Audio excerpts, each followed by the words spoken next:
Pietro Asaro, responsabile di Mondo Vacanze SRL, un'attività che vede in questo momento il suo massimo splendore per via delle gite scolastiche.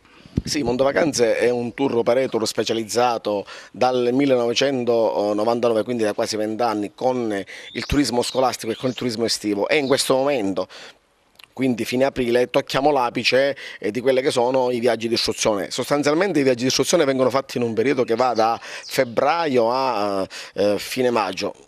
È ovvio che il massimo lo raggiungiamo sempre a aprile e comunque a ridosso dei ponti del 25 di aprile e del 1° di maggio. Noi offriamo come sempre ottime location in tutta Italia a bassissimi prezzi. Pensi un po', il classico prodotto 6 giorni, pensione completa, noi lo diamo a 200 euro, tutto compreso. Per quanto riguarda la Sicilia abbiamo 4 location che sono Cefalù, Acireale, Siracusa ed Agrigento.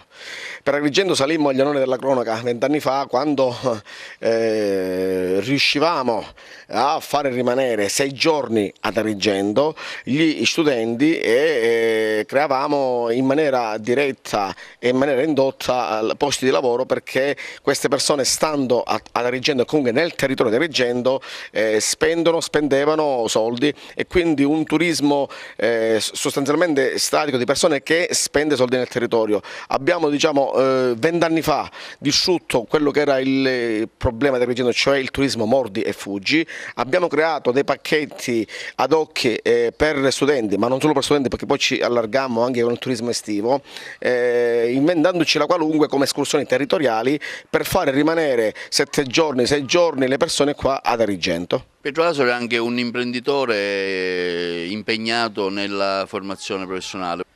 Sì, è un tipo di formazione non legata al classico finanziamento regionale, ma una formazione che è legata al fabbisogno dei territori. Noi come gruppo ERAP abbiamo 14 sedi tra le province di Agrigento, Caltanissetta ed Enna, e la formazione professionale è legata ai fabbisogni territoriali e alla creazione di figure professionali che, proprio perché sono legati al mondo del lavoro, e vanno subito a trovare posti di lavoro, scusate il gioco di parole, subito dopo che finisce il corso di formazione. Quindi una